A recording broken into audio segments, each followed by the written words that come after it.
Hello yogis, my name is April, and today I want to show you a couple of ways to use the strap to enhance your practice. If you are like me and you have maybe slightly shorter arms, a longer torso, and maybe your legs aren't quite super long, the strap can help bridge the gap between one space and another.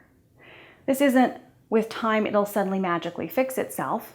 Maybe for some people it might, but for a lot of us we need a little bit of extra space. So this lengthens our arms, lengthens our feet and our legs a little bit so we have a little bit more room to work with. So we're going to start with one of my favorite ways to use the strap. I like to hook it around the foot and coming into dancer's pose. So I like to take the hand out to the side, both ends of the strap in it, rotate that arm up and over, elbows forward and pull. So you can always stretch up on that strap, come in a little bit more. This allows you to stay forward, with your chest facing forward, and pull that leg up a little bit more, deeper back bend, deeper thigh stretch, deeper chest opening, shoulders. You'll find that deepens your practice quite a lot. Another great way to use a strap is to make the space when you're in a bind and your arms are not long enough to bind. So coming into a bind, we have the space where we can't get there, right?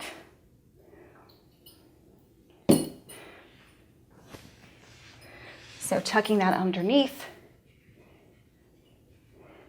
can start to cinch up a little bit more, pull that through, and open up. So maybe my arms are close, but not completely. That's okay. Close enough, right? A great way for shoulder opening is to use the strap. This is over time. I've seen a lot of people, when they first begin yoga, they have a lot of tension in the shoulders and they tend to hunch forward a little bit more. So taking your hands behind you and interlacing them becomes quite complicated. So taking that strap into your arms behind you, pulling it out a little bit, rotating the shoulders back, pulling against the sides helps really give you that feeling of opening the shoulders and rotating them back. Folding forward, you start to take those arms up a little bit overhead. Some people find if they want to take the hands further away, they can just loosen their hold on the strap and come up a little bit higher. When I first started yoga, my hands were right here. So over time, it's a matter of really kind of taking the strap and helping open up a little bit more, pulling those shoulder blades together.